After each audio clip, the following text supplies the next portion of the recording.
Hey guys, tonight we step into the fog-drenched alleyways of 19th century London, grimy cobblestones slick with yesterday's rain, soot hanging low in the air like a greasy shawl, and somewhere, between the echoes of horse hooves and the shouts of costermongers, sits a tomato on a chipped ceramic plate. It glows red like something out of a fever dream, and you're about to eat it. Bold move. People used to think that might actually kill you, or curse you, or both. You probably won't survive this.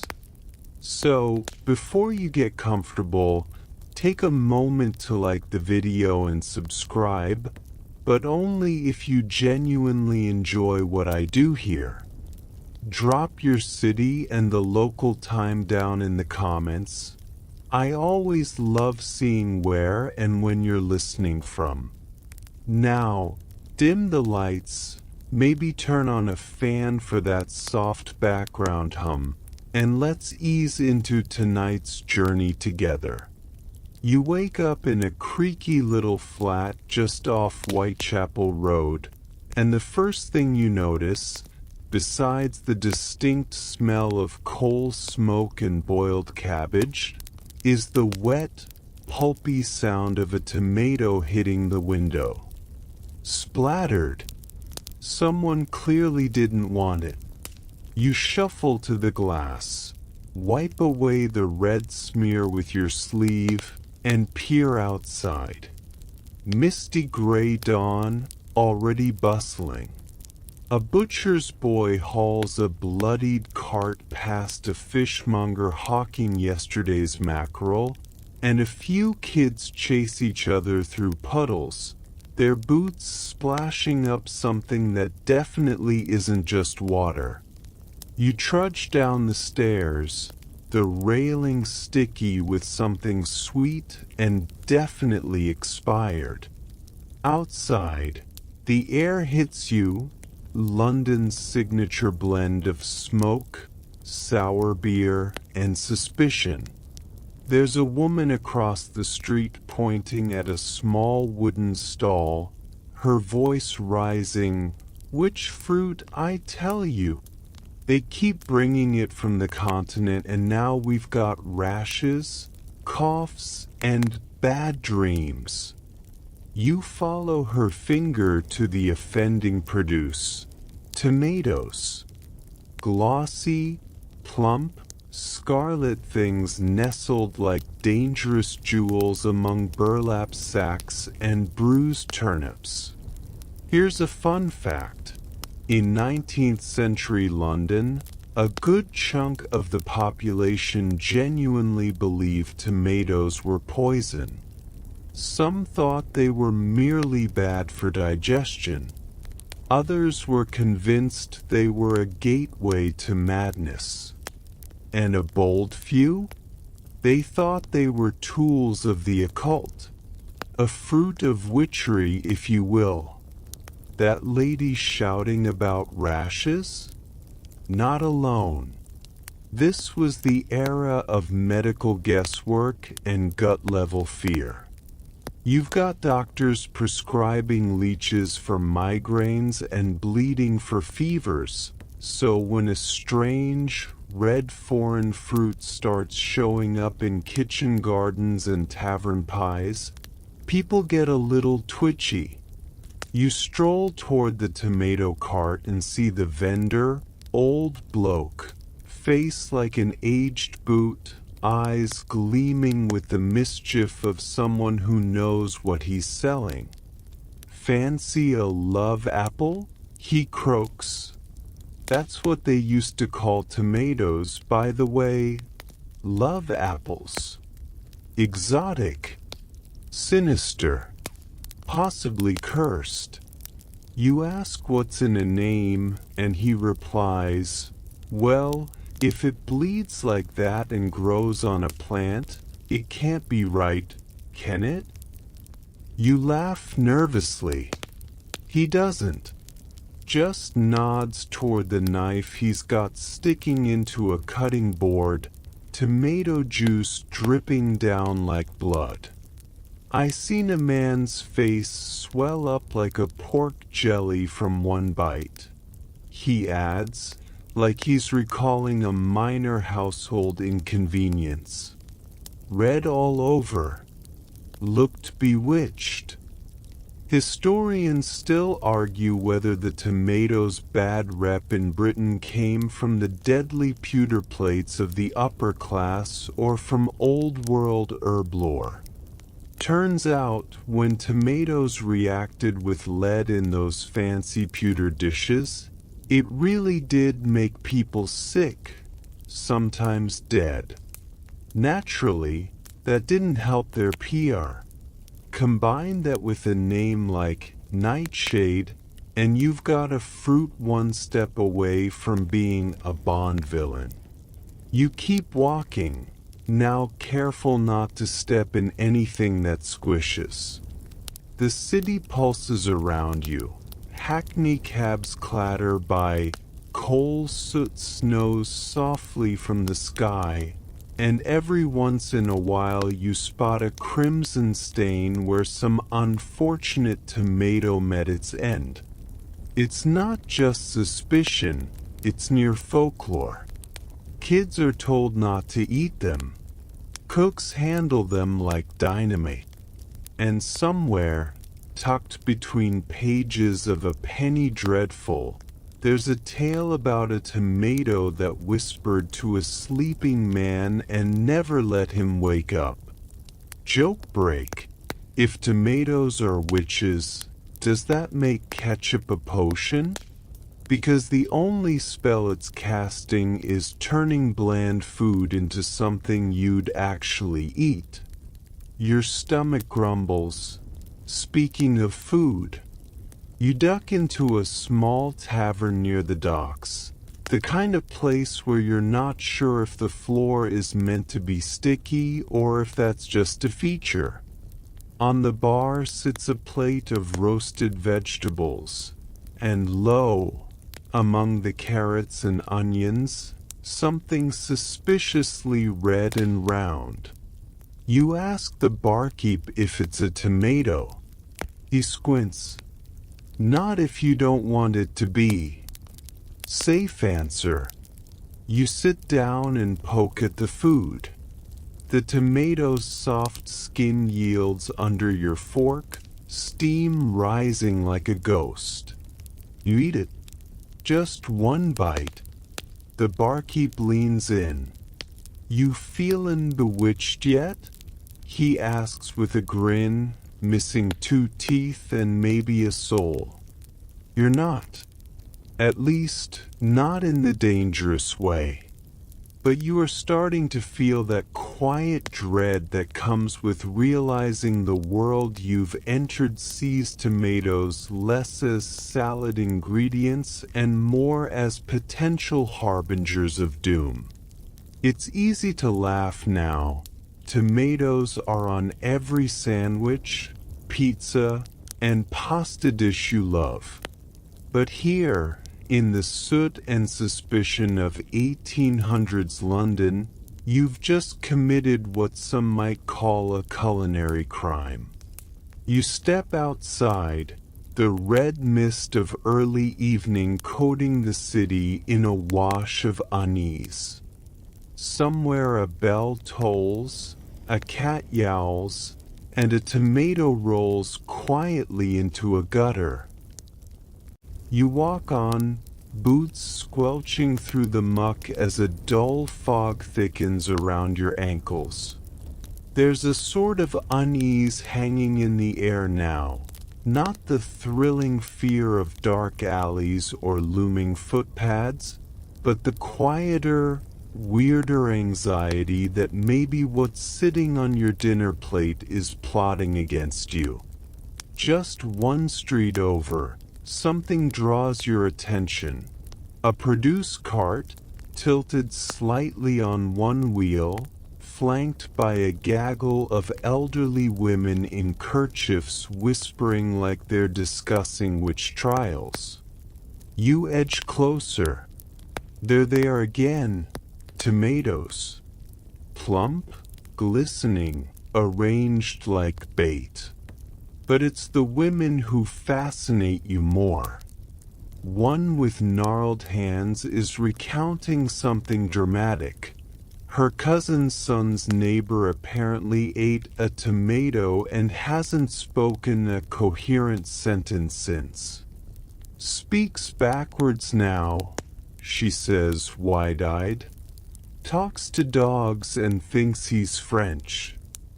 You hold back a chuckle but quickly sober when another chimes in. Saw one burst in the sun, she says, like it knew it had been found out.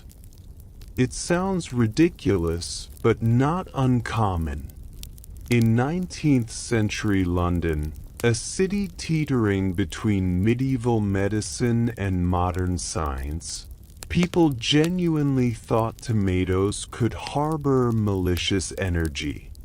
Some referred to them as wolf peach, a name borrowed from earlier European paranoia. The idea was that the tomato was a seductive, foreign plant, sweet-looking but deadly. The fact that it was a nightshade cousin didn't help, nor did its vibrant, blood-like color. You had a society obsessed with moral cleanliness but living in filth, terrified of temptation and foreign influence, and the tomato showed up like an edible omen. A schoolboy strolls past, holding a tomato on a stick like a toffee apple, and the women hiss. That child's mother should be warned, one mutters. He'll sprout a tail by Sunday. You follow the boy, half curious, and half wondering if his tail will be striped or spotted. He bites into the fruit, juices running down his chin like war paint, and for a moment he looks perfectly healthy, blissfully unaware, or enchanted, hard to tell. Historians still argue whether this tomato terror stemmed more from folk superstition or social unease. After all, this was a time when Britain's empire was expanding, and with it came strange new foods, spices, and customs. Many Londoners viewed foreign imports with suspicion, associating them with disease, decadence, or worse, moral decay. Tomatoes, with their exotic lineage from the Americas and their strong association with Mediterranean cuisine, became a target. Too red, too soft, too slippery, like the fruit was trying to seduce you. You duck into a bookstore, dust thick on every shelf, and flip through a wrinkled gardening manual from 1832. There, in clumsy ink, is a warning. Tomato should not be grown near the sleeping quarters of unmarried women, as their scent may stimulate unwholesome dreams. Charming. Just beside it is a woodcut illustration of a tomato plant twining up a cottage wall, its vines creeping suspiciously close to a window. The caption reads, "A cautionary tale." No further details, but you don't need them. In this city, implication is everything. You pause at a stall selling candles and dried herbs. The seller, a lanky fellow with a wispy mustache, is hawking witchbanes. He catches you eyeing a tomato-shaped charm carved from red wax. "Protection," he says. "For your pantry. Keeps away spoiling spirits." You raise an eyebrow, or invites them, depending, he adds, and winks. See, it wasn't just about eating them. Some believed the tomato's power lay in proximity. Put one in a bedroom and you might start dreaming of your dead uncle. Hang one in a doorway and it could either ward off evil or beckon it, depending on which neighbor you asked. The symbolism was maddeningly ambiguous, probably because nobody knew what was real and what was just last week's indigestion playing tricks on their logic. And let's be honest, people had good reasons to be paranoid. There wasn't exactly a reliable public health system. Diseases popped up like surprise parties, often fatal ones, and the connection between food and illness wasn't fully understood. If a household all got sick after a tomato pie, witchy fruit, never mind that the meat was 2 days too old or the cook hadn't washed her hands since Easter. You wander back outside, and now you notice them everywhere. Tomato stains. On the hem of a street preacher's robe. On the edge of a police officer's sleeve. A crusted smear on the sign above a bakery. Is it a culinary choice or a warning mark? Some say it was the poor who started using them in cooking first, out of desperation or daring. The wealthy held back, citing delicacy, but meaning disgust. Yet once the lower classes began embracing tomatoes, frying them, pickling them, turning them into cheap sauces, the class disdain grew stronger. Tomatoes became a symbol of earthy appetites, unruly kitchens, and foreign ways. You overhear a matronly woman snapping at her maid, "I told you, no red fruit in this house. I won't have the neighbors whispering." And they would whisper. Tomato ownership might not land you in jail, but in some circles, it could definitely blacklist you from the better sort of tea party. A man walks past carrying a crate of them, and a younger woman gives him the sign of the cross. He just grins. Maybe he's a dealer in forbidden fruits. Maybe he's just really into pasta. Joke break. If you're cursed by a tomato, do you get sauced to death? Or do you just become one, soft, red, and full of seeds, forever rolling under market stalls and into urban legend? You decide to try one again. From a safer source, maybe. You stop at a small cart run by a cheerful-looking girl in an apron stained with what you hope is tomato juice. She slices one open for you, salts it, and offers it with a wink. They say it'll turn your hair red or your heart wicked, she says. But they say that about ginger too. You eat it. It's tangy, sweet, oddly comforting. No tale yet. No whispers from the dead. Just the strange satisfaction of biting into a fear once so real it changed people's lives. You walk on, tomato warmth settling in your belly, and begin to notice something new. People eating them openly. Not many, and usually furtively, but enough to give you hope that this weird little fruit is staging a quiet comeback. The road ahead narrows. winding into a quieter lane where the soot crust on the windows is so thick it might as well be paint. You trail your fingers along a fence draped in ivy, and just as you pass a garden gate, something catches your eye. Tomatoes. Fat, ripe, crimson things hanging heavy on their vines, tucked between marigolds and suspiciously cheerful nasturtiums. You peer closer and spot a hunched figure among the stalks. Your neighbor, Mrs. Wortham, bonnet askew and trowel in hand. "Mind your step," she calls without looking up.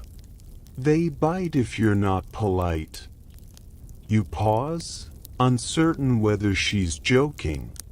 Her garden smells like damp earth, lavender, and something distinctly acidic.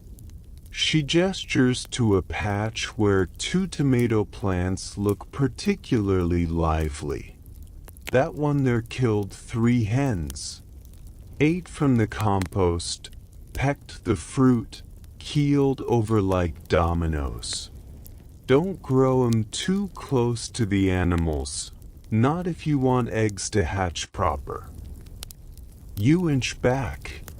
She straightens up, brushing dirt off her apron.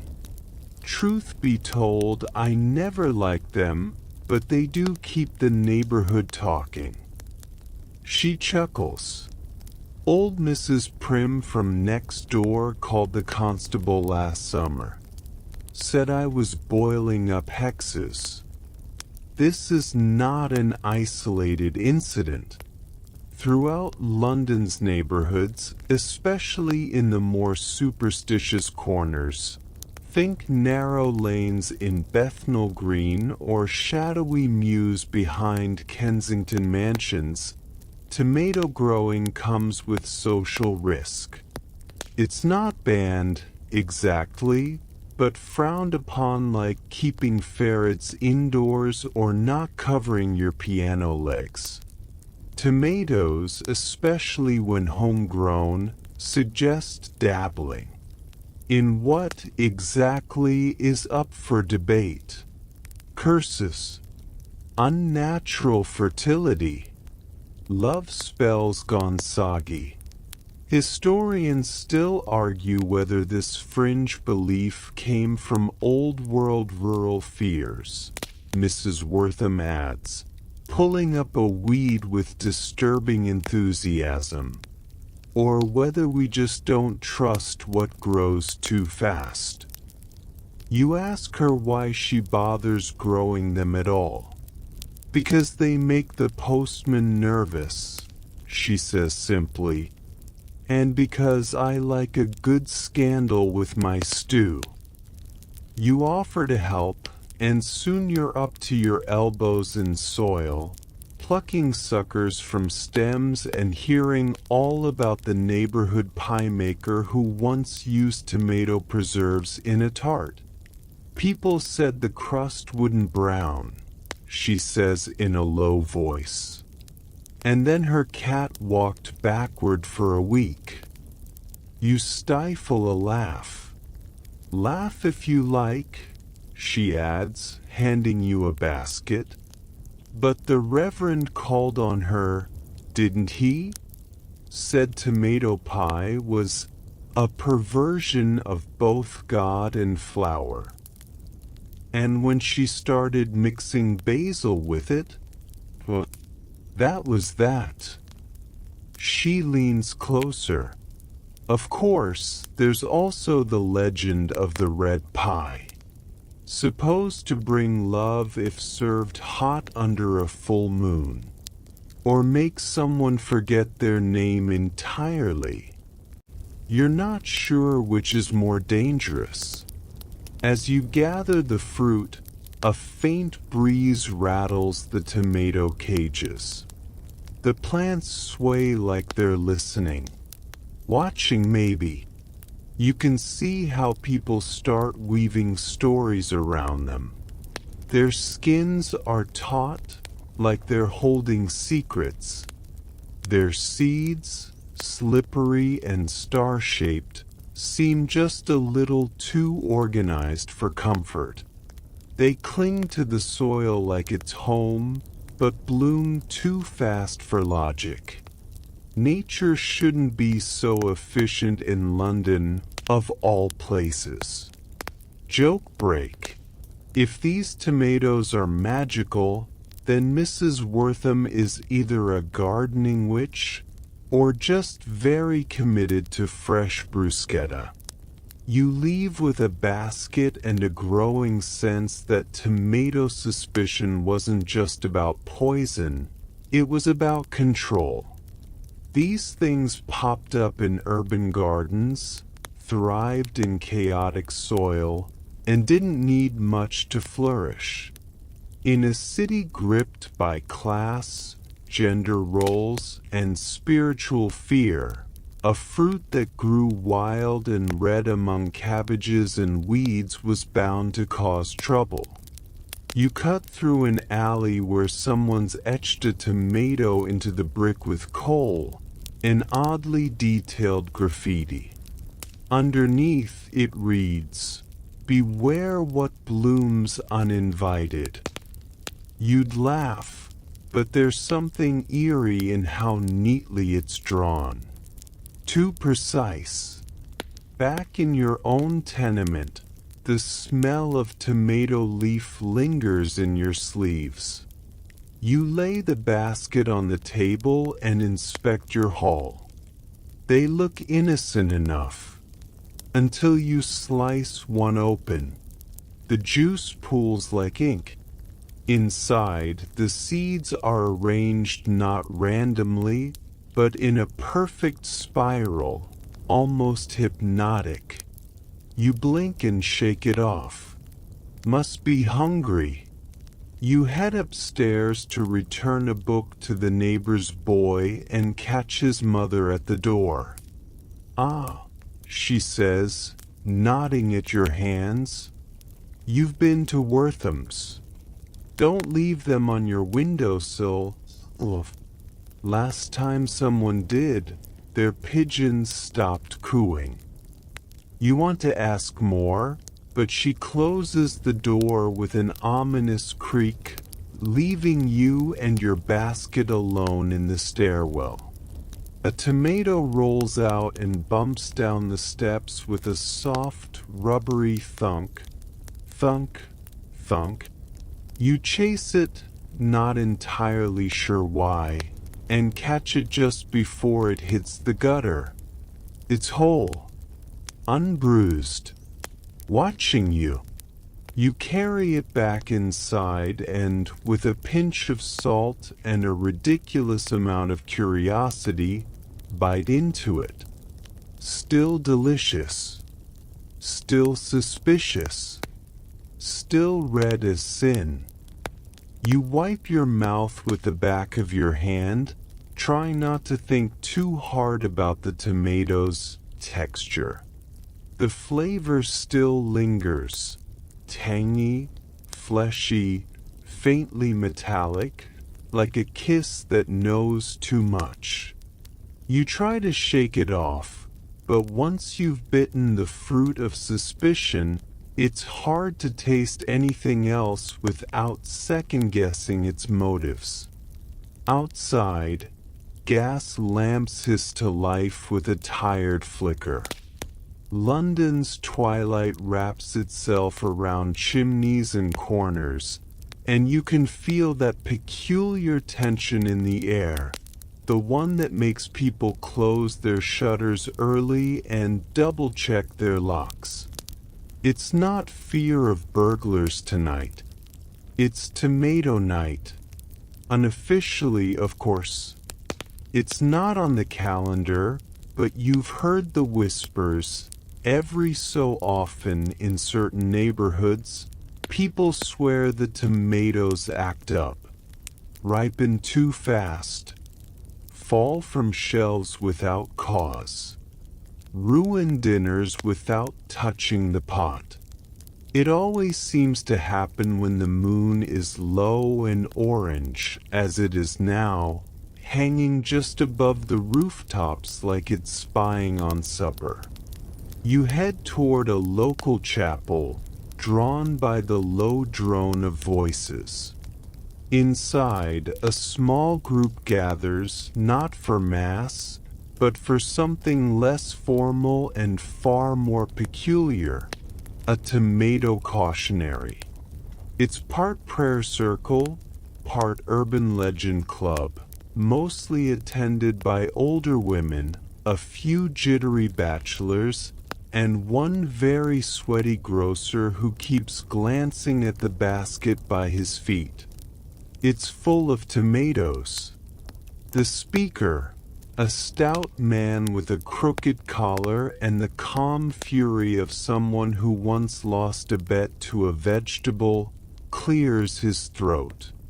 "Friends," he says, "we must not forget what we saw last Michaelmas. The soup at Sister Bertram's luncheon was redder than blood and twice as hot. And then, that very night, her dog took to speaking in tongues. Don't tell me you've forgotten." Murmurs of agreement ripple through the room.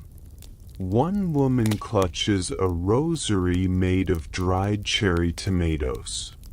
Another holds a pamphlet that reads, "The Devil's Fruit, How Nightshades Shadow the Soul." Historians still argue whether these gatherings were serious spiritual affairs or just community therapy sessions with a splash of tomato panic. Either way, they were real. In the 1830s, informal moral societies often took on local superstitions as pet causes. Tomatoes, being both new and strange, made a fine target.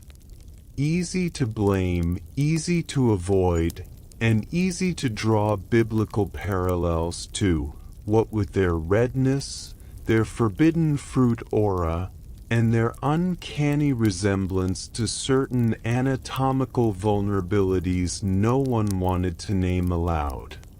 A woman at the back stands up and dramatically pulls a shriveled tomato from her handbag. "I found this under my pillow," she says. "I sleep alone." Someone gasps. Someone else says, "She must have dreamed in Latin."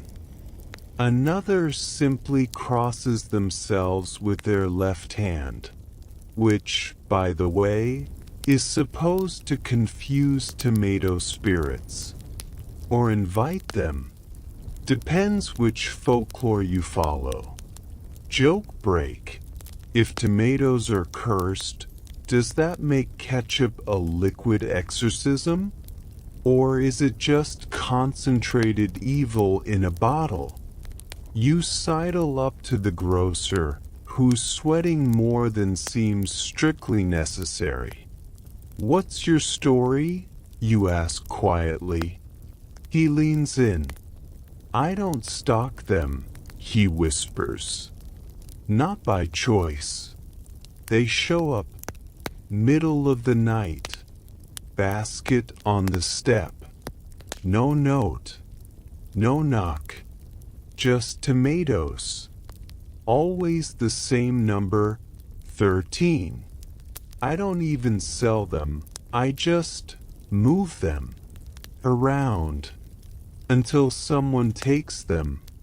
But they come back." You suggest maybe it's just pranksters. "Then why do they smell like cloves?" he asks. You leave the chapel with more questions than you arrived with, and a strange craving for tomato soup. You stop by a local diner, well, the 19th century version of one. A pie shop that sells broths, meat slabs, and something squishy in jars. You ask about tomatoes and the server's face goes pale. You want that menu? She asks, pulling a folded, grease-stained paper from under the counter. It's hand-lettered, for brave or foolish stomachs only. You order the tomato consommé and get a side-eye from the man at the next table. You'll dream in color tonight, he mutters. The soup is excellent. Just the right balance of acid and warmth. But halfway through, you swear you see a seed rise to the surface and look at you. Just for a second. Back on the street, a fog rolls in fast, like it's trying to smother something. You cut through a marketplace, now shuttered and silent, but you catch sight of something odd in the gloom. A tomato strung above a door, hung from red yarn like a warning talisman. Below it a chalk symbol. You recognize it. It's the one from the chapel pamphlet. It means repel unclean growth. You hear footsteps behind you, quick, uneven, and glance back. No one. You walk faster. A tomato rolls out from an alley, slow and deliberate like it's making an entrance. You step over it. You're not falling for that trick again. As you reach your flat, you see someone has scratched something into your door. Just one word. Ripen. You don't sleep well that night. Your dreams are vivid, lush gardens tangled with vines, fruit pulsing on the stem like hearts, and whispers in your ear in a language that sounds like boiling. You wake up to find your windowsill full of tomato seeds. You didn't put them there. You wake up slowly, blinking against the morning light, and for a long moment, you tell yourself you imagined it. The dreams, the whispers, the scratches on the door. Must have been the soup. Tomato-based delusions. But the seeds on your windowsill are real. Too real. They sit in a neat little crescent, damp with dew though the window's been shut all night. You touch one. It sticks to your fingertip like it's choosing you.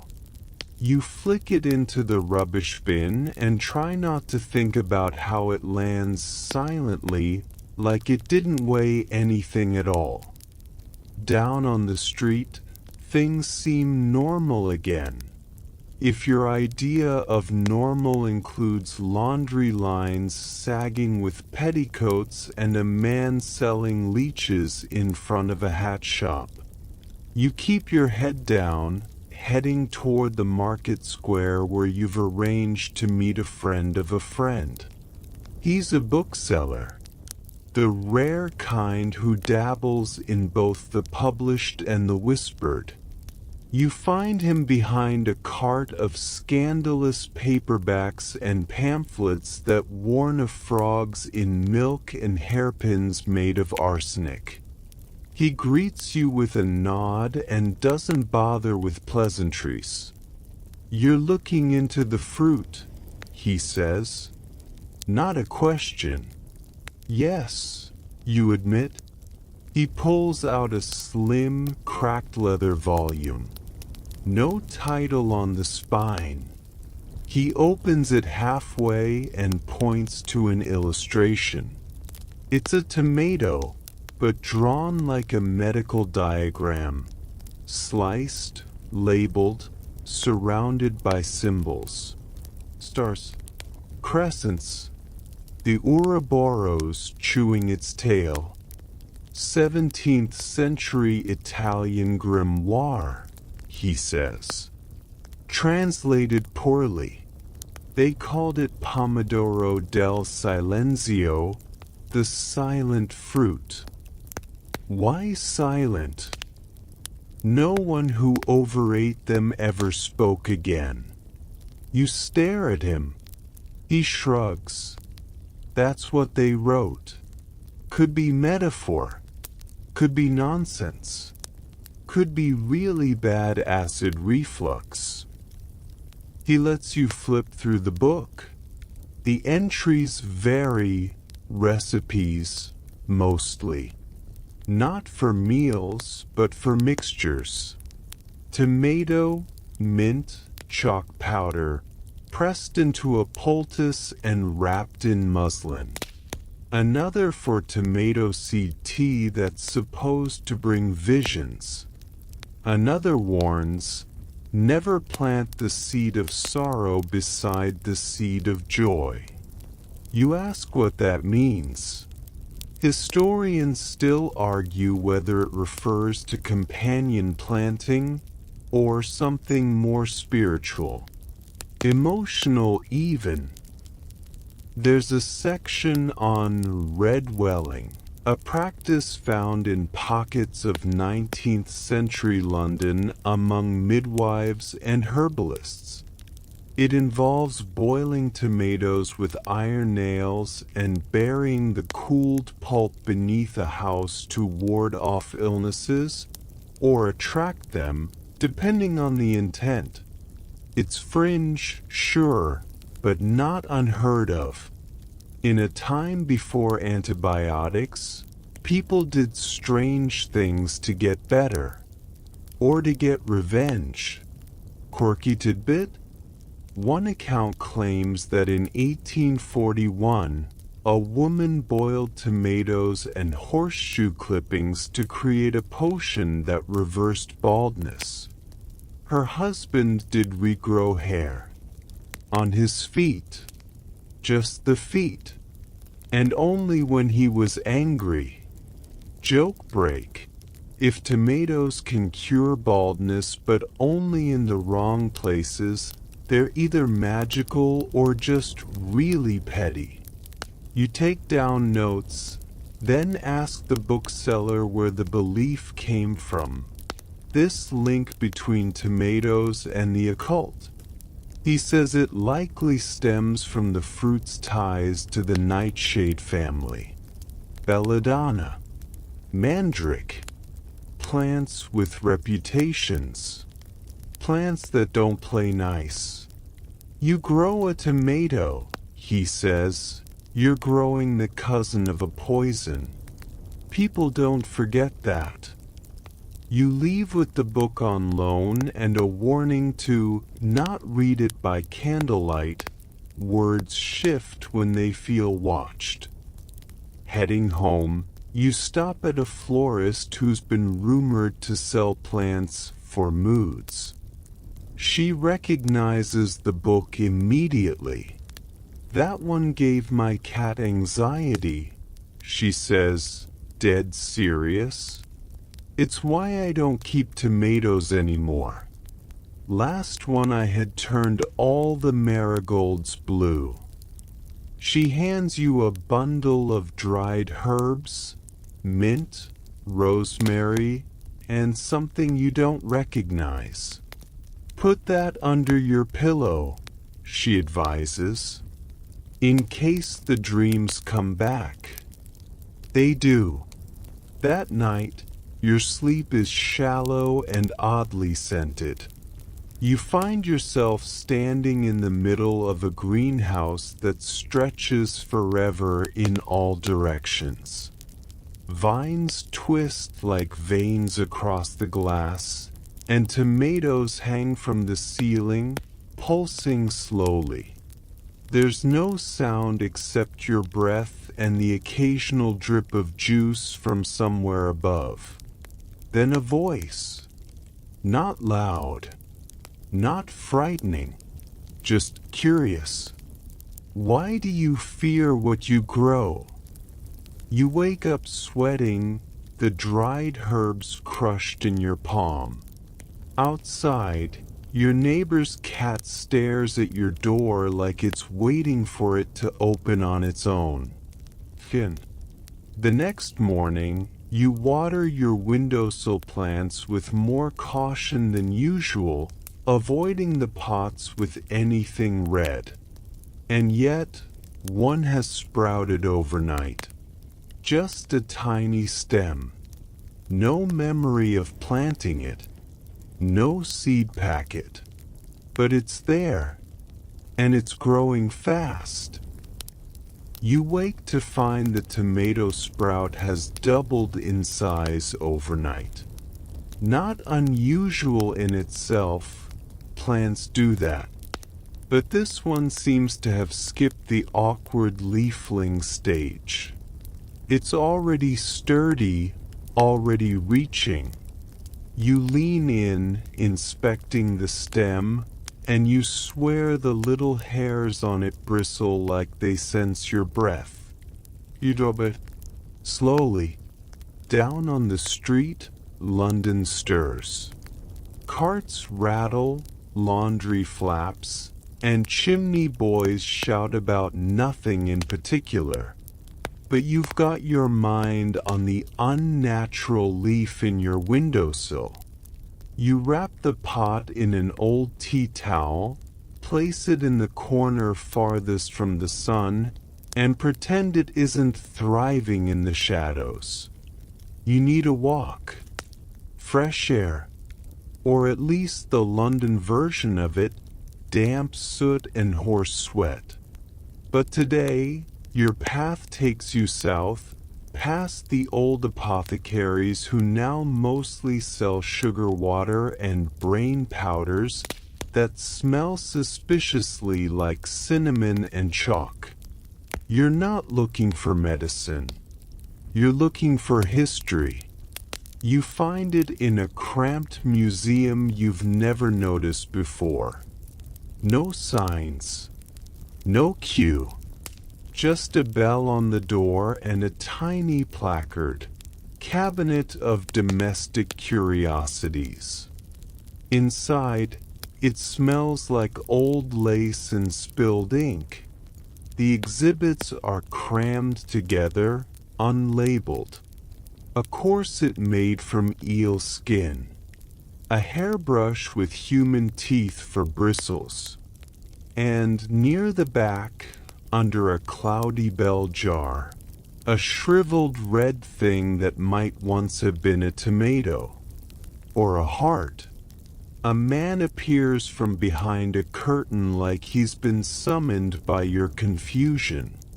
He wears bifocals on a chain and a waistcoat that smells faintly of vinegar. "Ah," he says, voice like dry paper. "You found my ruby." You ask if it's a tomato. He grins. "Depends who you ask."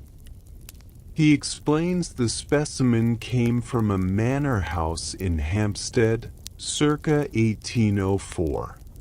The lady of the house had imported tomato seeds from Italy, not for eating but for tinctures, skin salves, love potions. One day, her maid was found unconscious with tomato pulp smeared across her wrists. Said she was trying to unburden a secret, the curator says. Or maybe dissolve it. He points to a faded newspaper clipping pinned beside the display. It's a grainy sketch. A woman, draped in something red, collapsing beside an open jar. Historians still argue whether this was an attempted suicide, an experimental healing, or a staged hoax to discredit her family. She just accused her uncle of stealing from the parish. You peer again at the shriveled fruit. It does look like it's trying to curl in on itself, like a closed mouth. The curator shows you a ledger from the same household. Recipes mostly. One reads, to rid the room of falsehoods, simmer tomato with truth herb, inhale while confronting the liar. You blink. Another simply reads, for waking dreams, pulp plus time plus a mirror. Quirky tidbit, the recipe after that is for jam. Strawberry. Because apparently even amateur alchemists get hungry. Joke break. Imagine your breakfast includes a truth serum and toast. Suddenly your marmalade confesses it's never liked you. You leave the museum with a pamphlet, a headache, and a sticky sense that tomatoes were never just dinner. On your way home, you pass a schoolyard where children sing a skipping song. Tomato red, tomato round, lies are buried underground. Plant it wrong, it tells on you. Mama says it's mostly true. You stop, ask where they learned it. One girl shrugs. From the big lady with buttons for eyes. That's not encouraging. Back at your flat, the tomato sprout is flowering. Too soon. It's barely 3 days old and already showing off tiny yellow blossoms. You don't water it. It grows anyway. By evening, you hear scratching from the pot. Like something underneath the soil is moving. You try to ignore it. Read your borrowed grimoire by daylight, just like the bookseller warned. You find a page marked with what looks like dry juice. It describes a phenomenon called fruit listening. The belief that certain plants record conversations and can later echo them back under the right conditions. Tomatoes are the most gifted, apparently. According to the book, all you need is silence, darkness, and a silver spoon. You read this while the room goes quiet on its own. You don't try it. That night you hear whispers, not from the walls or outside, from the tomato plant. You sit up in bed, staring at it across the room. It isn't moving, but the blossoms quiver when you breathe. You stand, walk over, and for some reason, perhaps curiosity, perhaps the deep, stupid bravery of sleep deprivation, you whisper, "What do you know?" Nothing happens. Then the spoon in your teacup vibrates. Just a little. By the next morning, the tomato plant is bearing fruit. That's not an exaggeration. Actual, full-size tomatoes. 4 of them dangle from the vine like they've been waiting for a cue. No watering, no sun, no soil changes, just willpower, or something else. Something more patient and deliberate than any vegetable has a right to be. You don't touch them. Instead, you leave the flat. You tell yourself you're just going for a walk, but your feet pull you to places where strange things feel less strange. Markets with too many spices, shops that sell smoke in bottles, corners of London where the maps grow blurry. You find yourself again in front of the chapel from earlier, the one with the tomato prayer circle. But the doors are locked today. A note pinned to the door reads, closed for redwood cleansing. You knock anyway. No answer. So you head east toward the Thames. The river smells like secrets and rotting rope, but at least it's real. You perch on a low stone wall and watch a barge creak by, loaded with barrels stamped with a tomato emblem. You narrow your eyes. You've seen that symbol before. You pull the borrowed book from your satchel, flip through the pages, and there it is, half hidden in a recipe for ferment of memory. A 5-lobed tomato with a stem that curls into a spiral. The mark of the Pomodoro circle. You say it out loud, softly, Pomodoro circle. A man sitting nearby looks over. He's old, gray-bearded, holding a sandwich wrapped in old sheet music. That's not a name you whisper, love, he says, with a wink too slow to be friendly. It's one you stew. You scoot a little farther down the wall. The man chuckles.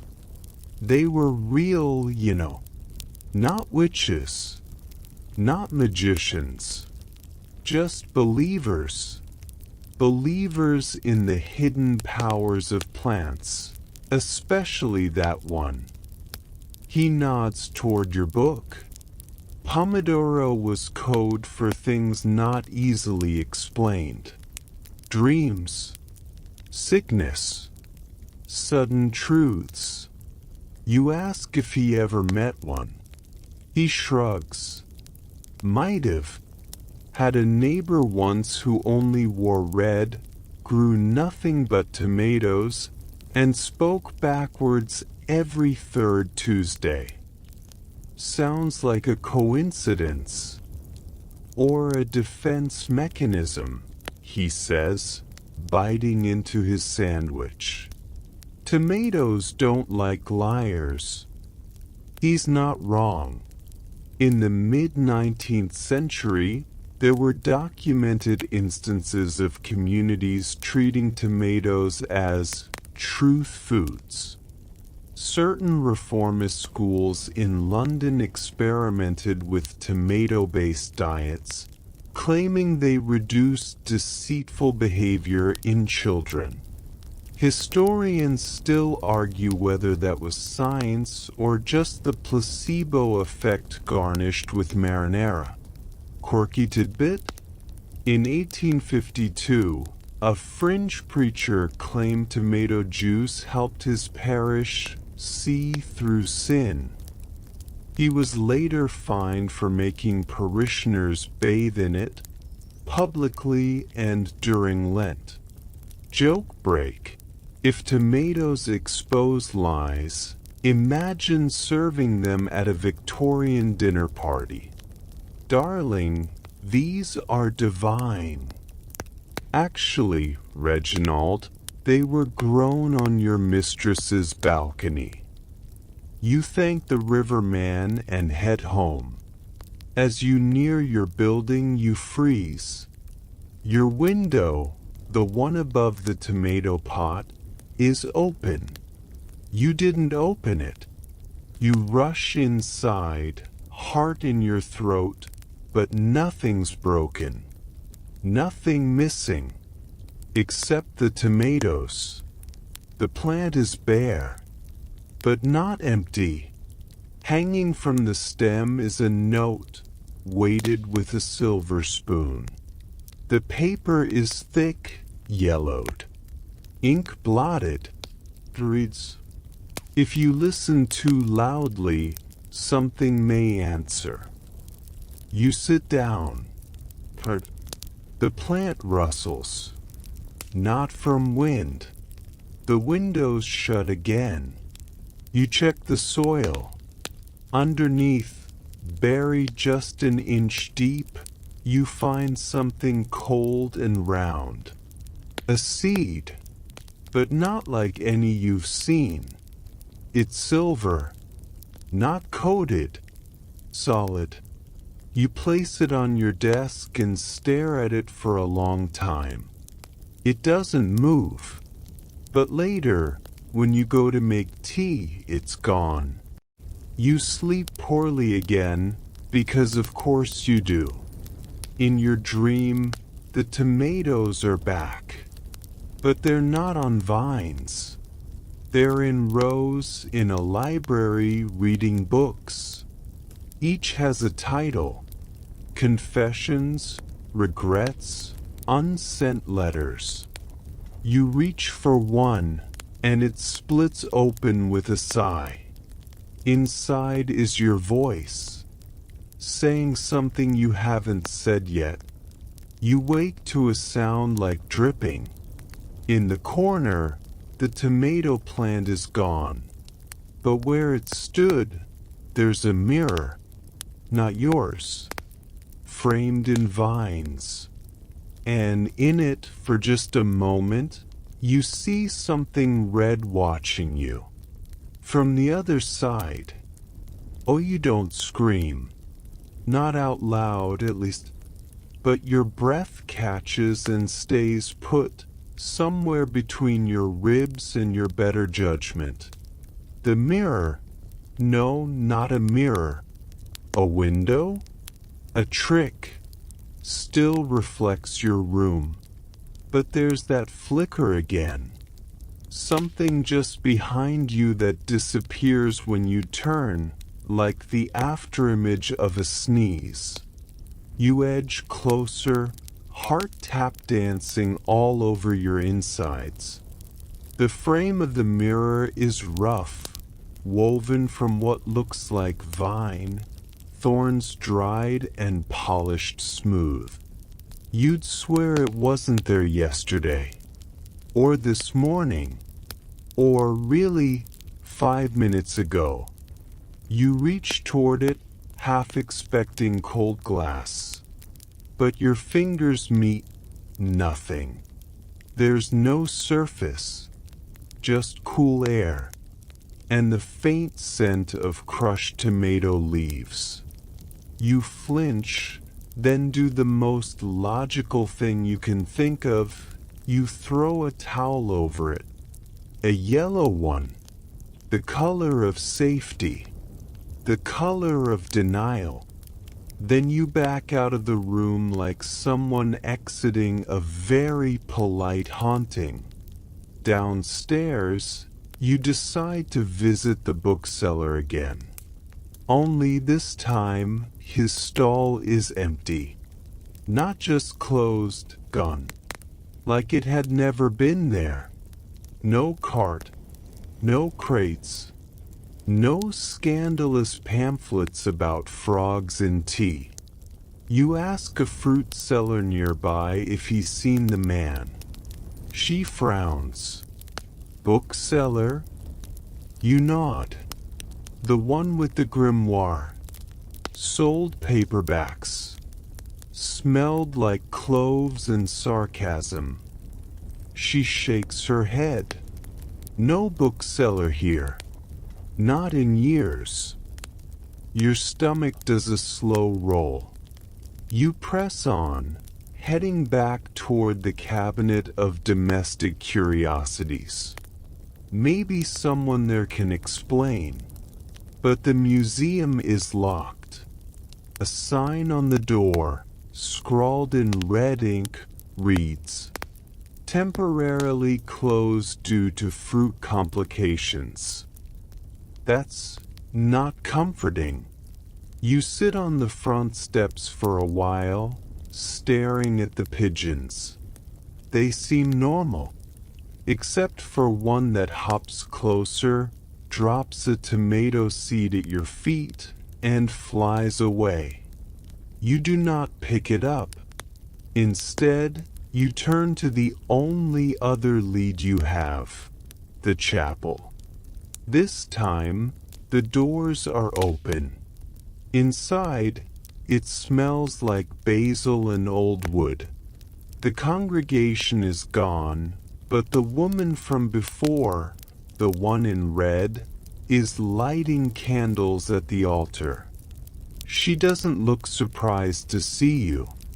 "Did you eat one?" she asks without turning. "No," you say. "But they taste like memories and not the nice kind." You tell her about the mirror, the spoon, the missing bookseller. She nods like this is a Tuesday problem. "Sometimes the tomato chooses you," she says, standing. "You don't get to choose back." You ask her what it wants. She considers. Balance. Secrets out. Truth in. Or maybe just a place to grow. She walks you to a side chamber, small, round, lined with vines that crawl across the walls like veins. In the center is a stone basin filled with soil. From it grows a single tomato plant. Not just healthy, radiant. Its fruit glows faintly, pulsing like fireflies. "This is the heart vine," she says. "It grows in 3 places. In a garden that no longer exists. And," she pauses, "in your flat." You blink. "It's the same plant? Same root," she says. "Different mouths." That's a lot. You sit. Try to process. Ask how this started. She smiles sadly. Victorian London feared what it couldn't name. And it couldn't name honesty without flinching. So it blamed the tomato. Easy foreign. Suspiciously shiny. They used it in rituals. Blamed it for confessions. For madness. For sudden awakenings. She walks you to a cabinet and opens a drawer. Inside are dozens of spoons. All silver. All marked with the spiral tomato sigil. Each one heard something important, she says. Each one carries a story too heavy to hold in words. You recognize one. The one that was tied to your plant. "What do I do?" you ask. She smiles. "That depends. Do you want to know the truth?" You hesitate, because now you're realizing the real fear isn't the tomato. It's what it might say back. You leave the chapel in a fog.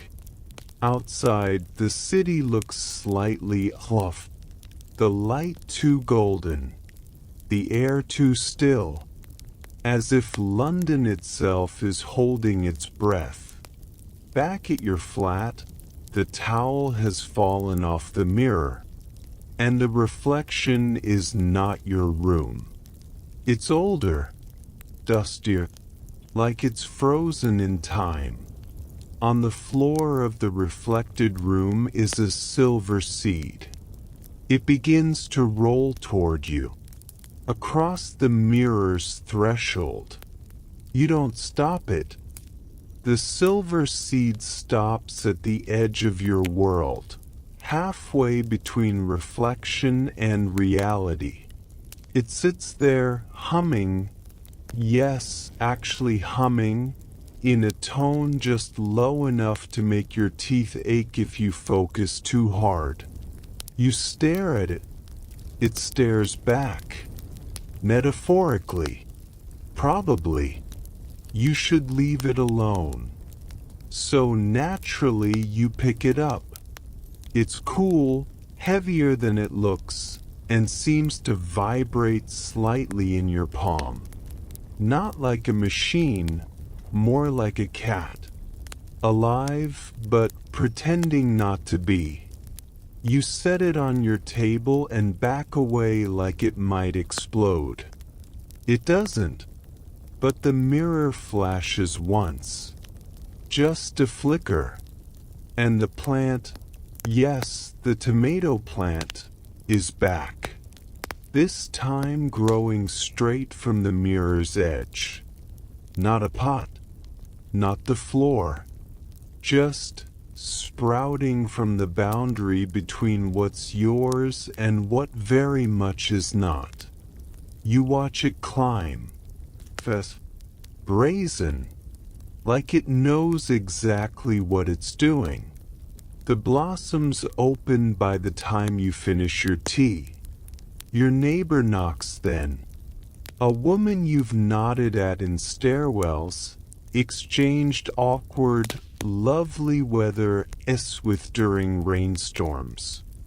She's holding a casserole dish and looking nervous. I thought you might want some dinner, she says. You eye the dish. Tomato lasagna. Of course. You invite her in, because apparently your threshold means nothing anymore. She sits, eyes the mirror, doesn't ask. You try small talk. The weather, the price of onions, the disturbing speed at which your houseplants have begun to read emotional cues.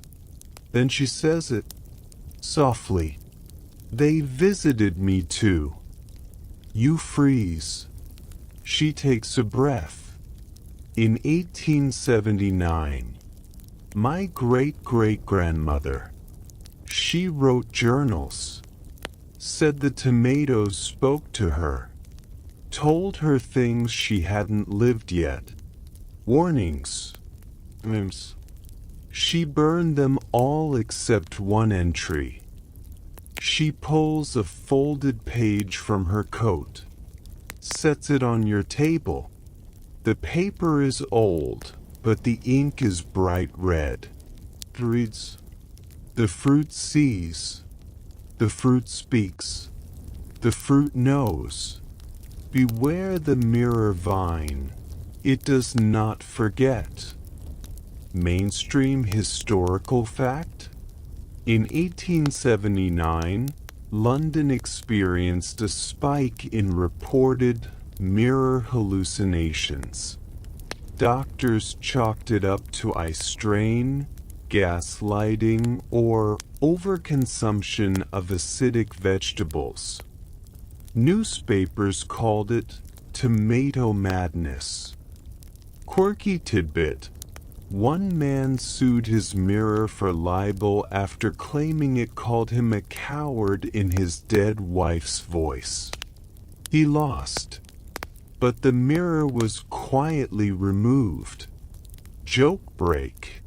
If your tomatoes start giving you life advice, maybe just eat a salad and pretend none of this ever happened. Your neighbor finishes her story with a shrug.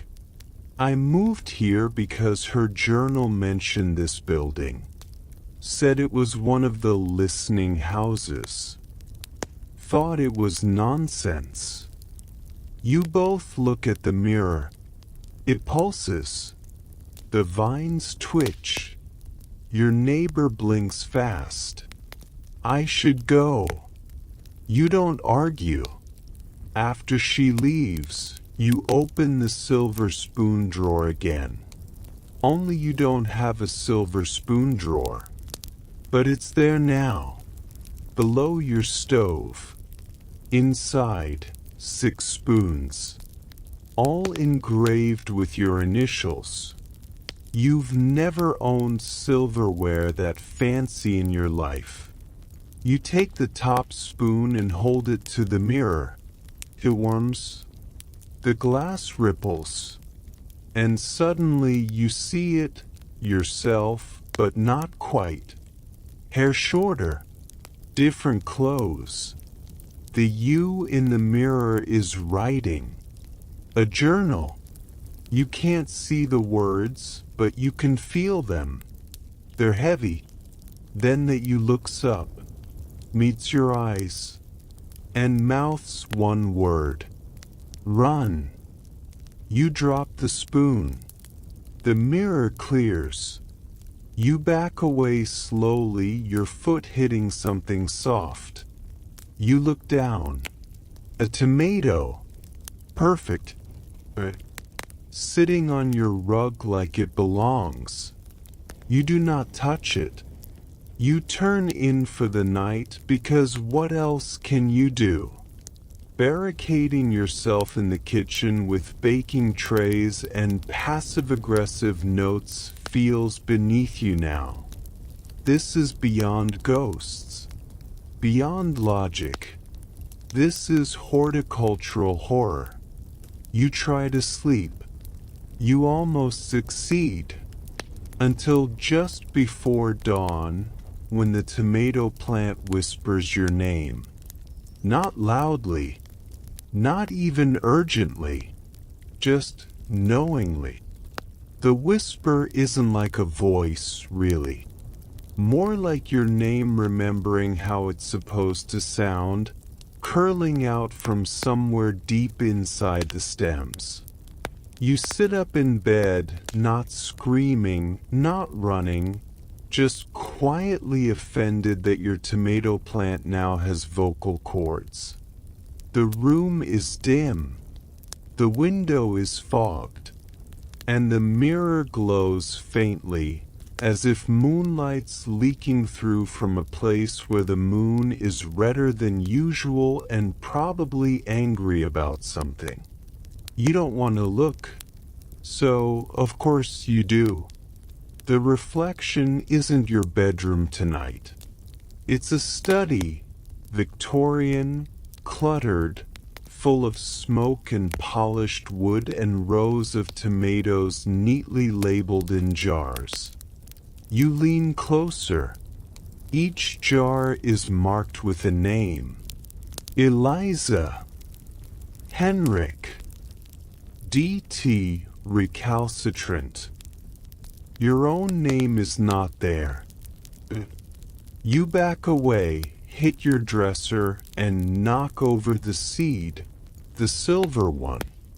It rolls across the floor toward the plant, stops at its roots, and sinks into the soil like it's found its slot in the tomato Ouija board of destiny. The plant shudders. A tomato drops. Just one. And you know what you're supposed to do. Of course you do. You slice it open. There's no pulp inside. No seeds. Just a folded piece of paper, dry as bone and warm to the touch. You unfold it. It's a map. Hand-drawn. Curved streets. Landmarks half familiar, half wrong. At the center is a red spiral, labeled Pomodoro Well. You say it out loud without meaning to. The mirror flickers. So does the light bulb. You throw on clothes and leave. No plan. Just the map and a weird sense of being slightly behind schedule for something the tomato world expects you to be early for. The streets are quiet. London before dawn smells like milk and regret. You follow the path, past places you know, twisted just enough to be unnerving. The bakery where the bread has eyes. A cab driver arguing with a tomato perched on the dash. You arrive at the spiral.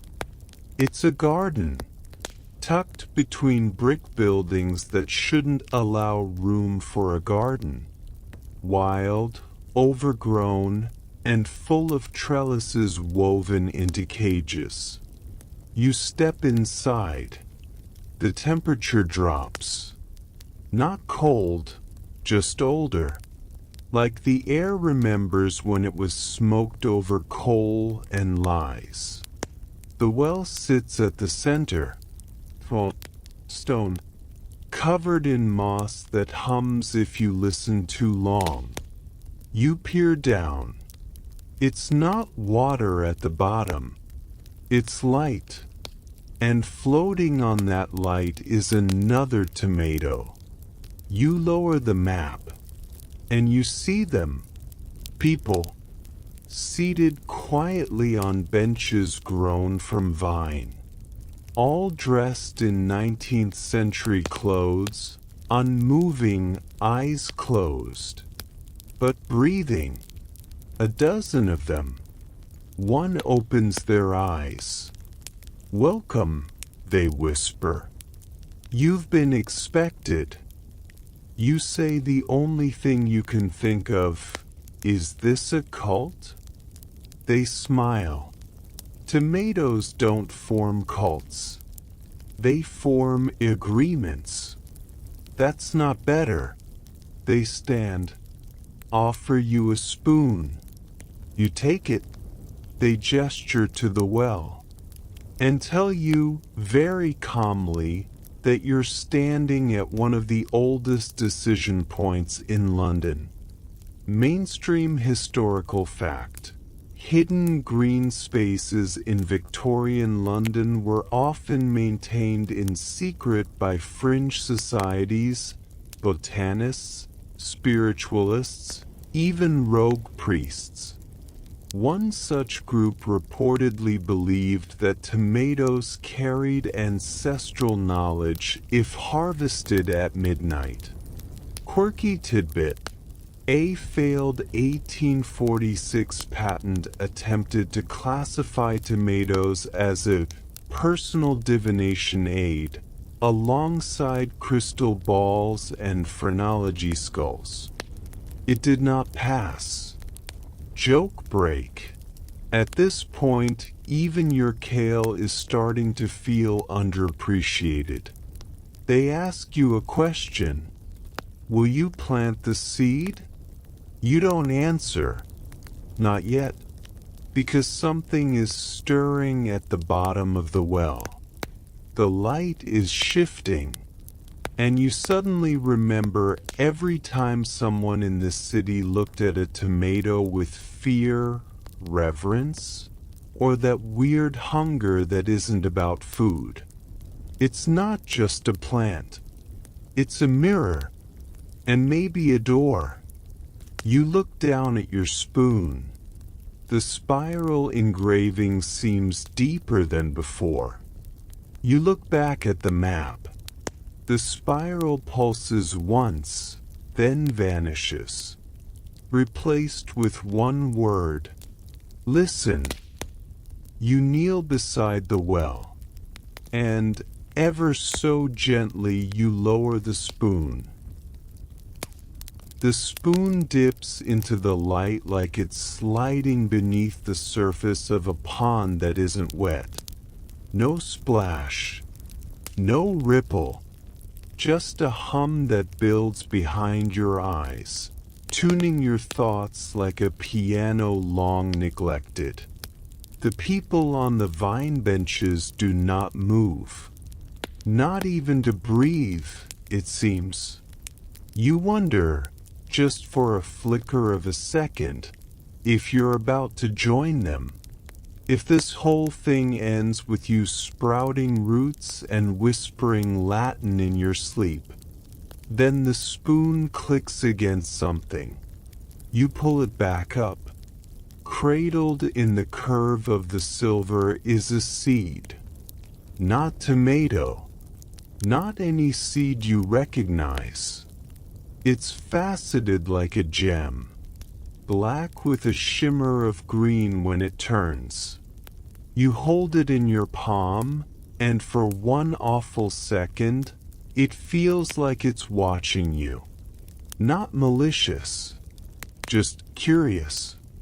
The way you might examine an unfamiliar fruit at the market, wondering what it would taste like cooked in wine or fear. Then the garden shudders. Not visibly, but every leaf tilts slightly toward you.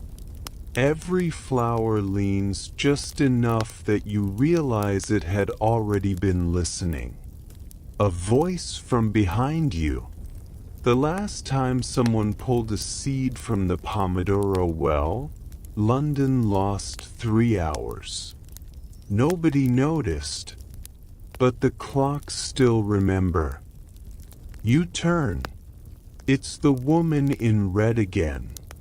No longer in chapel robes. Now she's dressed like someone who has read every book in a cursed library and alphabetized them by regret.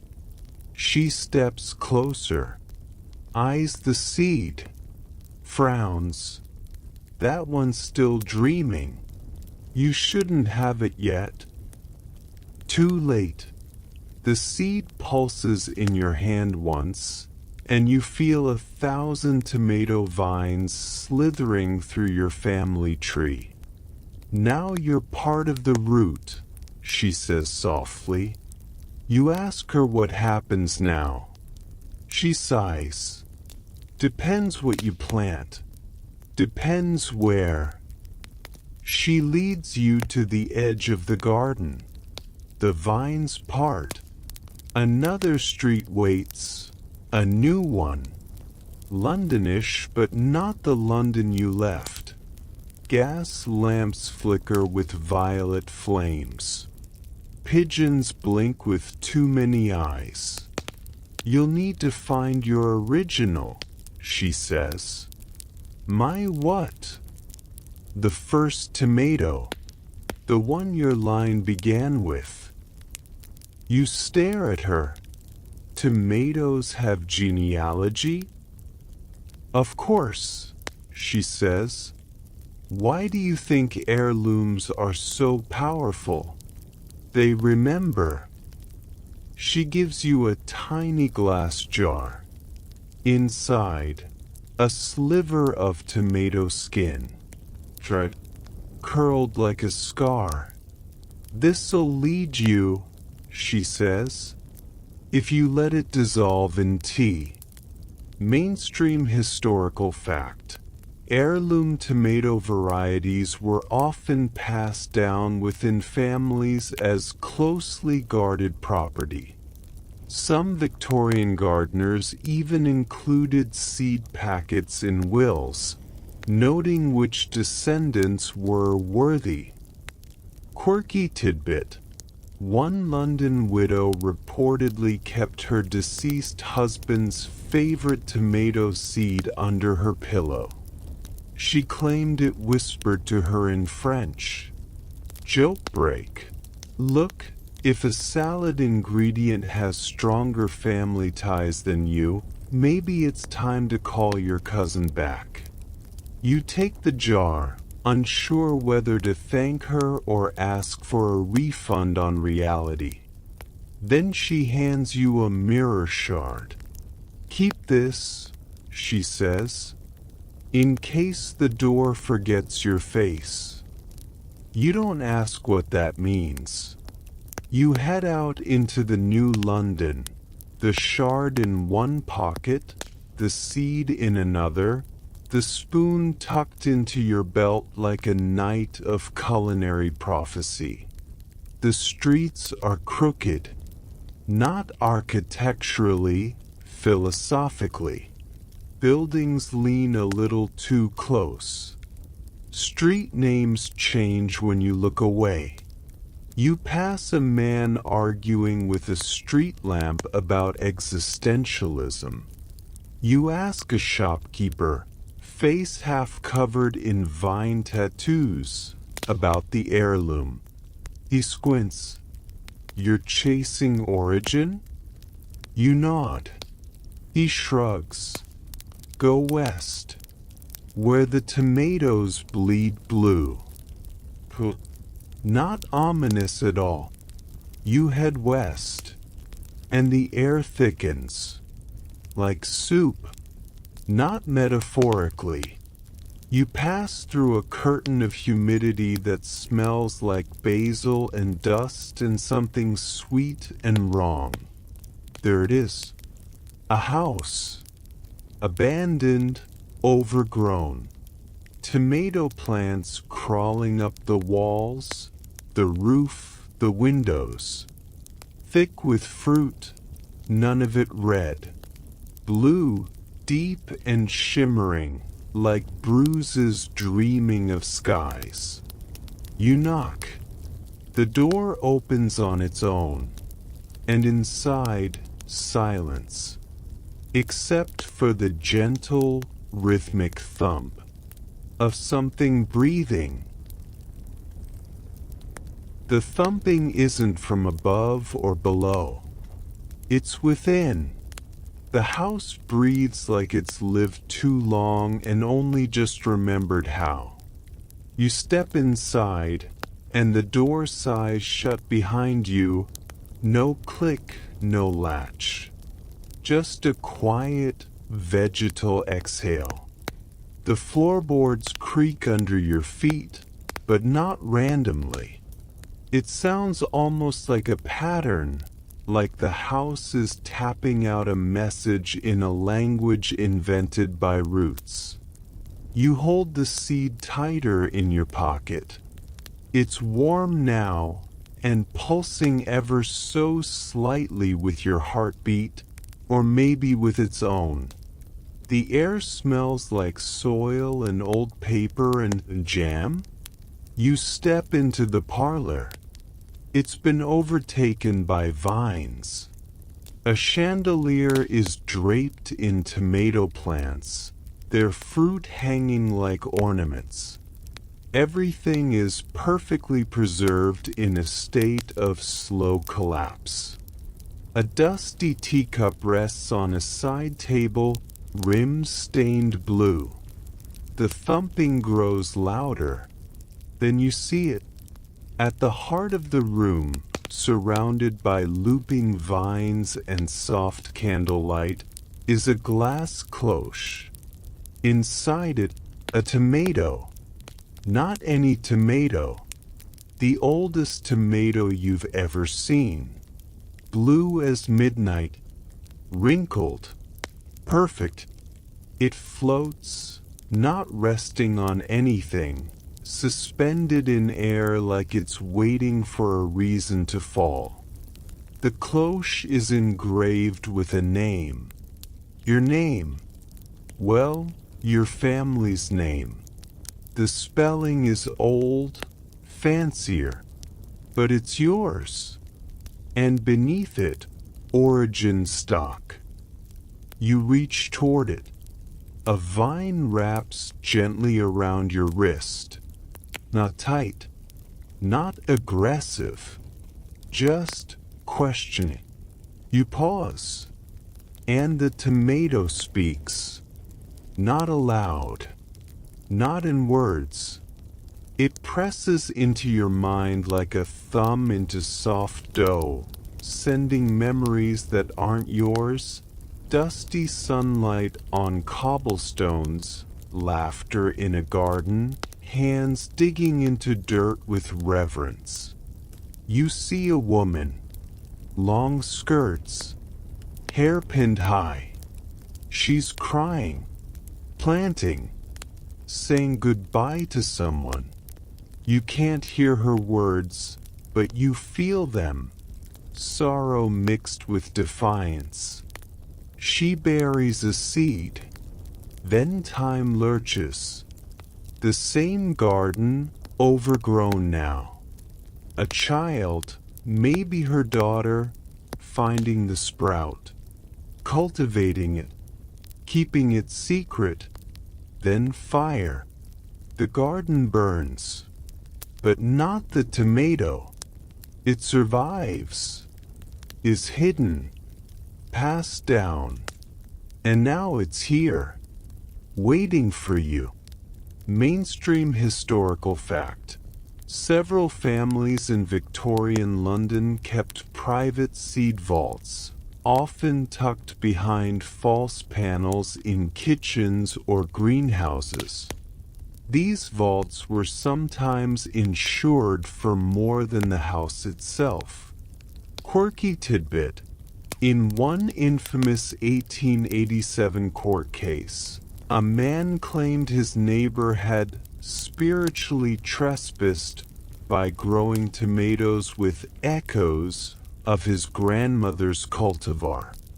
The judge ordered both parties to eat each other's tomatoes and report if their dreams changed. They did. Joke break. You thought drama over sourdough starters was intense. Try a century-long tomato custody battle. The vine releases you. You lift the cloche. The air crackles like a record starting up. You reach for the tomato and feel the seed in your pocket react.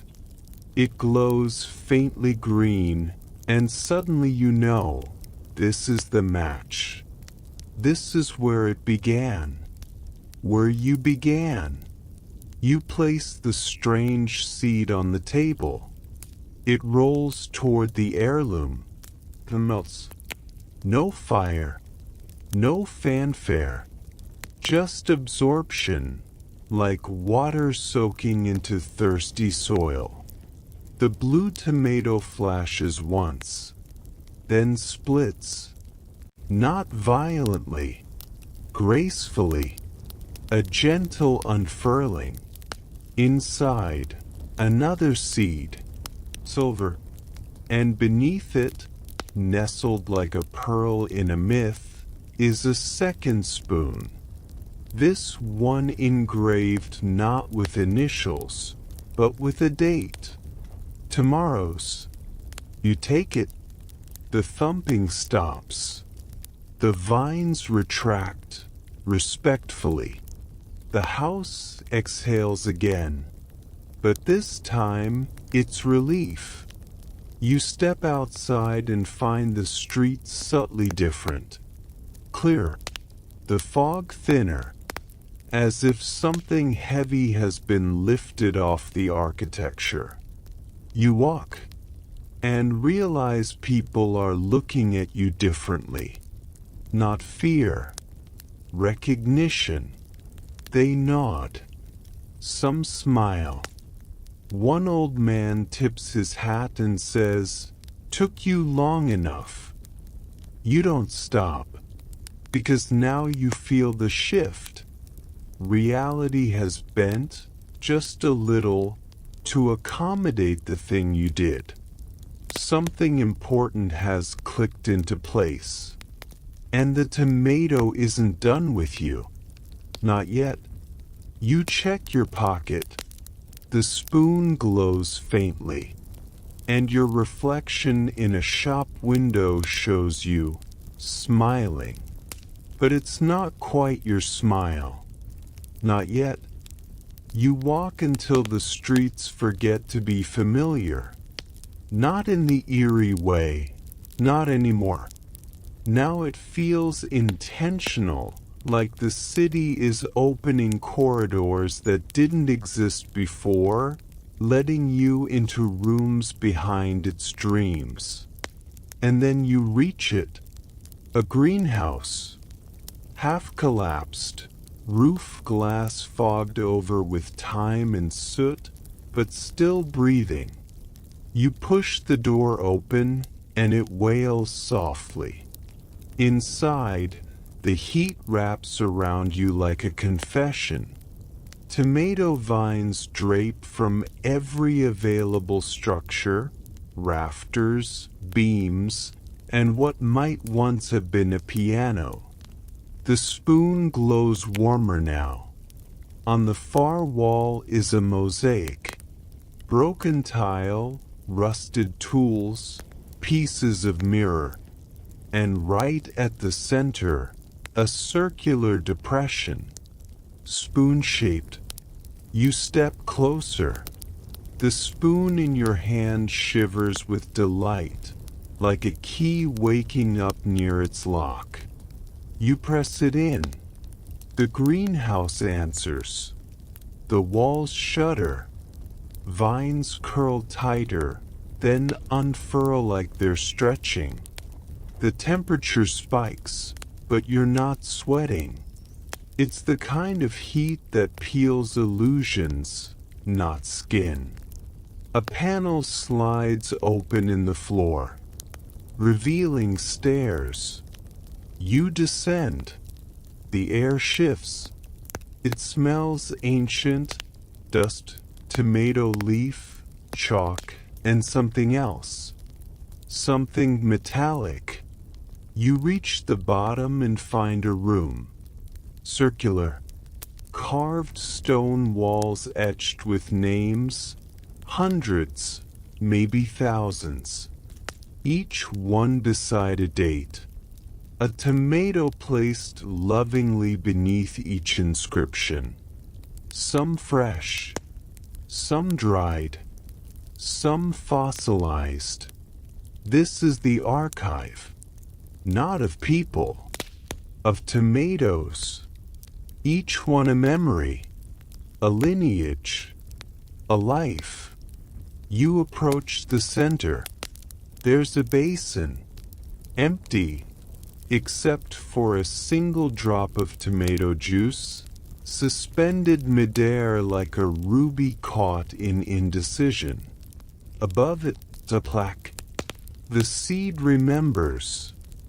You stare, and suddenly, bluntly, you're remembering too. Not your memories. Not quite. You're remembering London. All of it. As seen by the tomatoes. Watched from rooftops, market stalls, windowsills. The city filtered through fruit. You see the first merchant trying to pass them off as exotic medicine. You see a midwife boiling tomato skins for pain relief in childbirth. You see a minister declaring tomatoes Satan's baubles after one exploded during his sermon. Mainstream historical fact. Many Victorians believed tomatoes triggered hysteria, especially in women. Some doctors even recommended tomato abstinence for nervous conditions. Quirky tidbit. One London apothecary sold tomato memory tonics made by soaking slices under the moon for 3 nights. Customers claimed improved recall of other people's memories. Joke break. So if you start remembering someone else's dentist appointment from 1853, blame the Capris. You sit, and the juice drop lowers slowly into the basin. It sizzles, then spreads. A map begins to draw itself in the liquid. Streets you know, some you've never walked. All marked with tiny red points. You understand. These are the places. The tomato touchstones. The memories locked in fruit. You trace your finger to one point near the river. It pulses. A whisper reaches your ear. Harvest. You rise. The spoon glows again, and your pockets feel heavier. You now carry 3 seeds, each one cool, distinct, vibrating with quiet potential. Above the stairs, the greenhouse moans. You ascend. The sun has shifted, or maybe the day did. You step outside and realize the city is holding its breath. Not in fear, in anticipation. You walk toward the river, and as you do, something odd happens. The people around you begin to follow.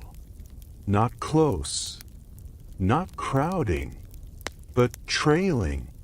quietly, respectfully. Some carry tomatoes. Some cradle pots of soil. One young boy clutches a ketchup packet like a holy relic. They know. They feel it. Something is coming. Something old and ripe and echoing with every tomato ever bitten into with suspicion and awe.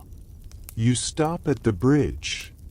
The pulsing point on the map vibrates in your bones. This is it. You plant the first seed. Not in the ground.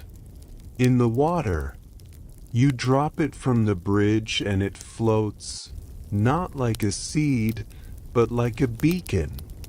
It glows red. The river answers. Tomato plants rise, not from the soil, but from the air, from the memory of dirt. Vines unspool across the bridge.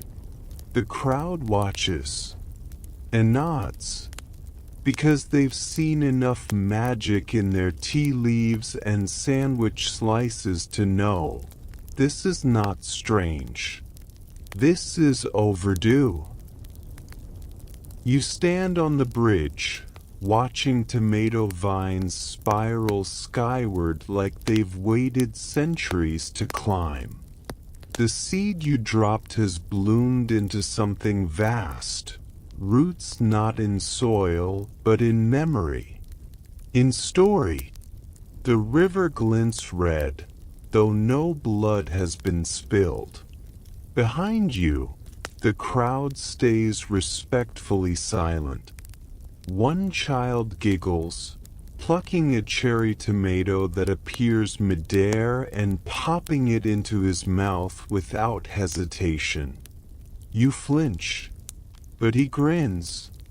Tastes like lightning and cinnamon. He says, like that's completely normal. You open your hand and examine the second seed. It pulses silver. This one needs earth.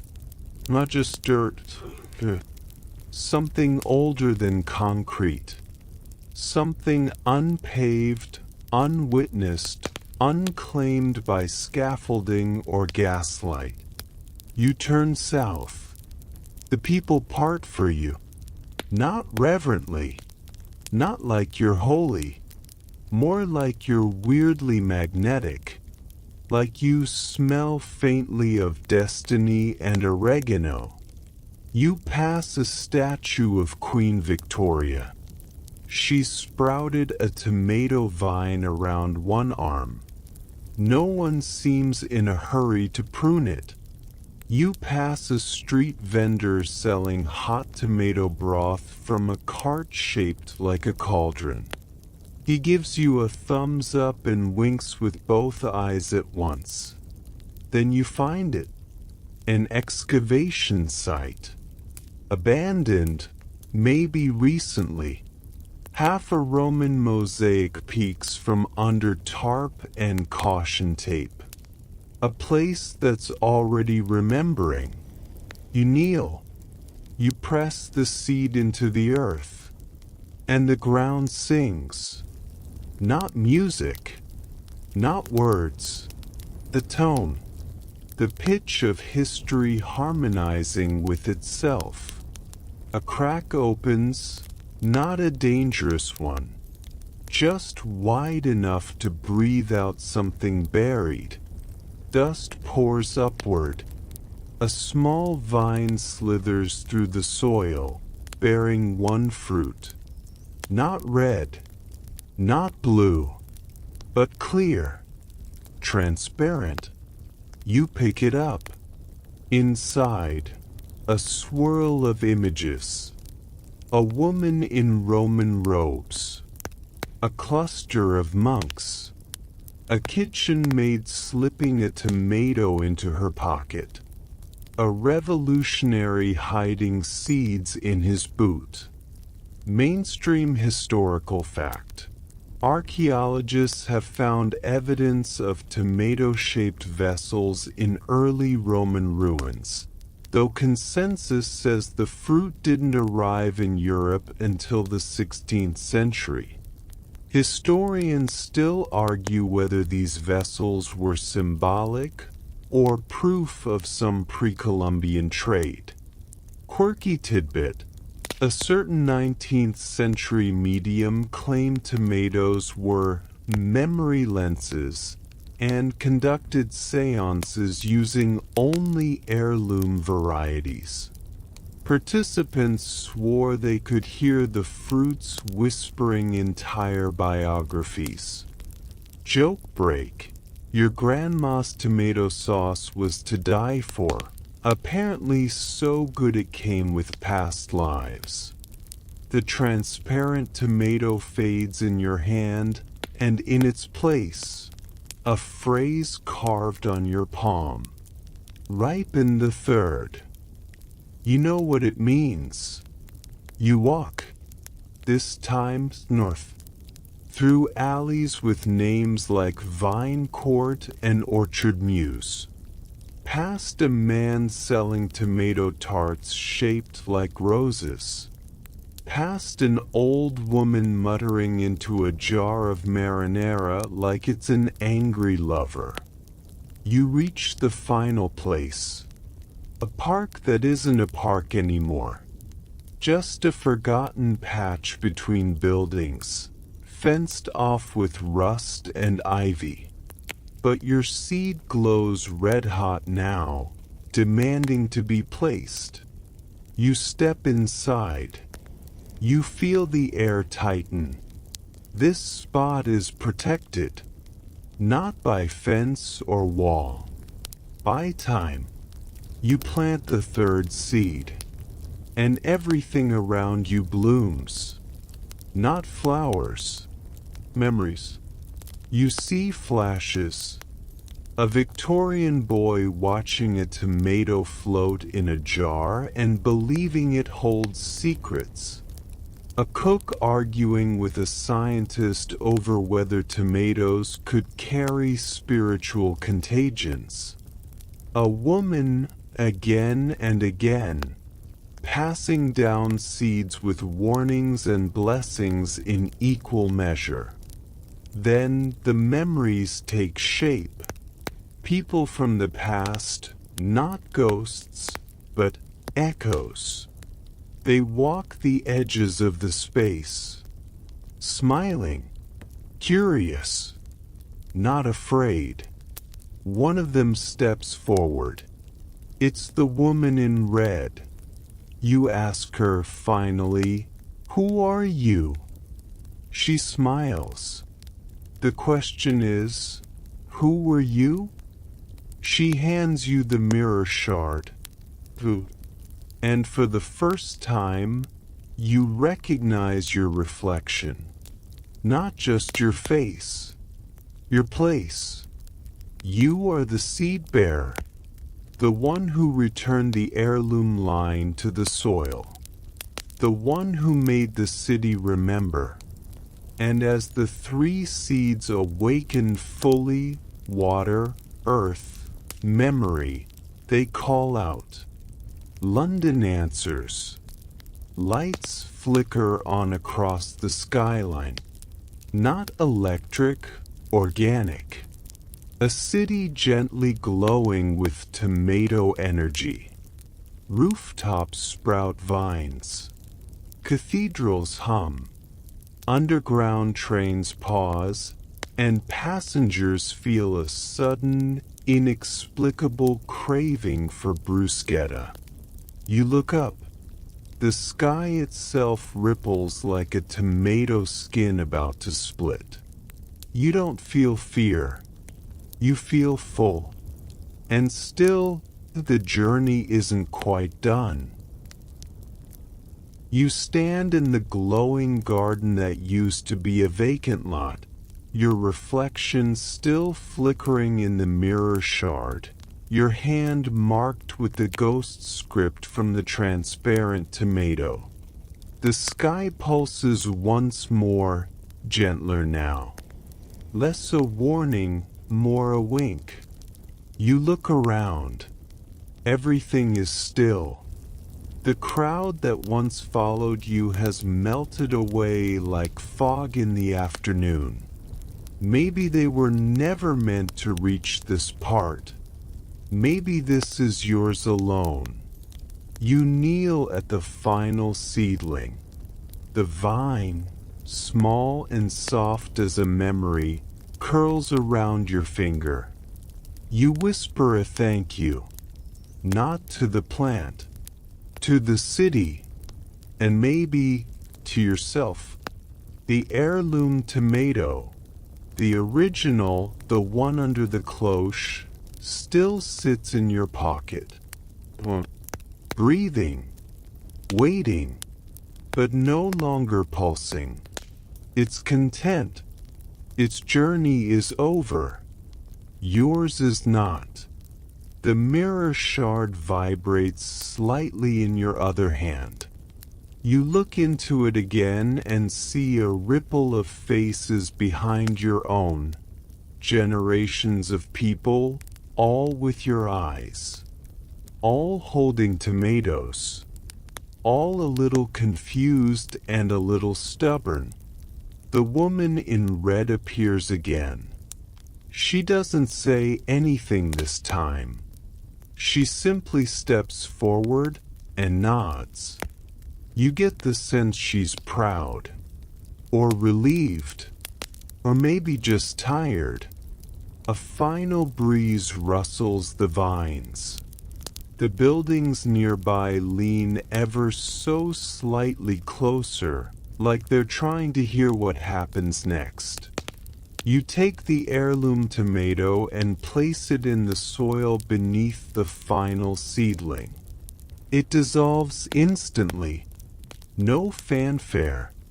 No boom of destiny. Just a pulse. Like a heart syncing with the world. Mainstream historical fact. By the late 1800s, heirloom tomato varieties were already disappearing from public markets, replaced by more uniform hybrids.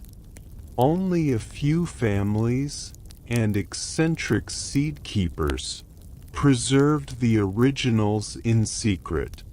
Quirky tidbit: a Victorian fringe movement known as the Ripeners believed that specific tomatoes could reveal truths about one's ancestry if eaten under a full moon while reciting a nursery rhyme backward. Joke break: 23andMe? Please. Great Aunt Matilda just gave you a tomato and a teaspoon, and boom, ancestral clarity. You stand. The final act is simple. The spoon, the one engraved with tomorrow's date, begins to melt in your hand. Silently, without pain, until it becomes a fine silver dust that drifts into the soil like sugar-feeding roots. That's the last piece. You don't need the tools anymore. You've become them. The garden begins to hum again. But not just here. Across London, in every place you passed, the tomato vines bloom. Yellow, blue, gold. Even a few that shimmer like oil on water. People look out their windows and blink. One man in a pub stares at his Bloody Mary, then chuckles and toasts the air. A woman on the tube peels a tomato-shaped sticker off her coat and finds a real cherry tomato underneath. Something has shifted. Historians will later try to explain it. Most will fail. A few will come close. They'll say there was a cultural tomato revival. That folklore turned into fashion. that someone hacked the city's light grid, but a handful will dig deeper and argue, still argue, whether it was all real. You won't be part of that debate. You'll be elsewhere, not gone, just tending, because now you carry something that's more than heirloom. It's inheritance, and you're not done planting, not by a long shot. Wind down 300 words. So now, as the final vines retreat into dreamscape, and the strange warmth of the tomato story lingers in your chest like the echo of a lullaby, let yourself slow. Let your breath lengthen. You've carried a lot tonight. Mystery, history, a spoon with a date that wasn't supposed to be yours yet. But you carried it well. The city sleeps differently now, with its roots exposed and its past unearthed. There's a tenderness to it, a strange kind of honesty. You helped awaken a story that was buried in seed form, waiting patiently, like forgotten jam on the highest pantry shelf. You might still feel the hum beneath your skin. That's okay. That's what stories do when they're just the right temperature. Not too hot, not too cold. Like soup that remembers who made it. Tomorrow, the tomatoes will still be here. In dreams. In gardens. Maybe even on your sandwich. You'll look at them differently now, won't you? That's the real magic. It wasn't the vines or the time shifts or the transparent fruit. It was you listening, walking, believing just enough to keep going. So rest now. You've planted the seed, and that's always the bravest part. Good night, gardener of the odd. Sleep deep. And if you dream in red, well, that's probably normal by now.